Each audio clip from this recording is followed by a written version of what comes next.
BJP को लाएंगे। Music by Jem McCorry recording studio Delhi. BJP को लाएंगे।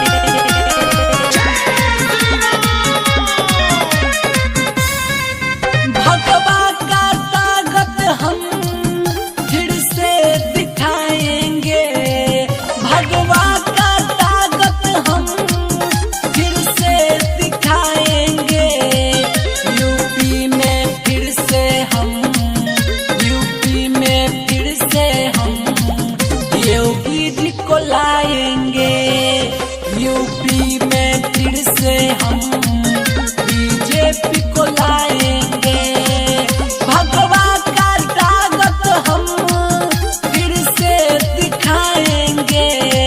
भगवा का ताकत हम फिर से दिखाएंगे।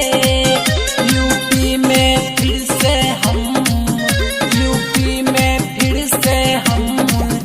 योगी जी को लाएंगे। यूपी में फिर से हम बीजेपी को लाएंगे। बीजेपी को लाएंगे।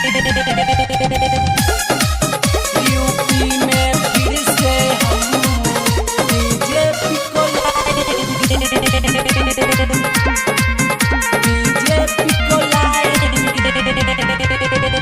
राम के स्वरूप है योगी जी हमारे, इसलिए यूपी के जनता को लगते हैं प्यारे।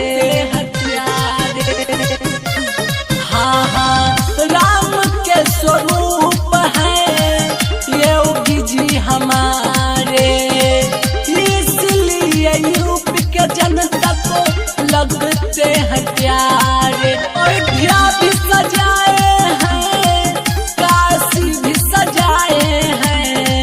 अयोध्या भी सजाए हैं, काशी भी सजाए हैं।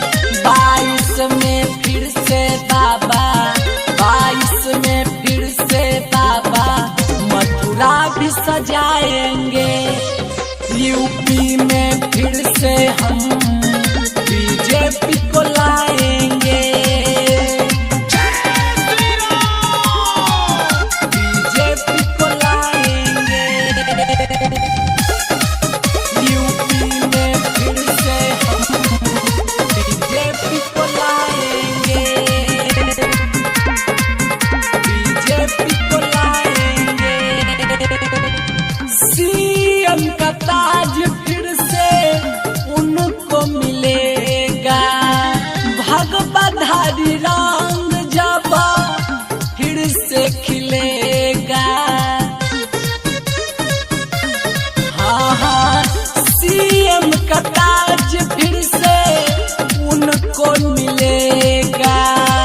भगवा का रंग जब फिर से खिलेगा। इंसाफ दिलाए हैं, इंसाफ दिलाएंगे।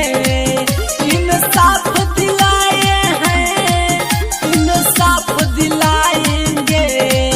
गरीब किसान मजदूर को, गरीब किसान मजदूर को उनका हक दिलाए हैं।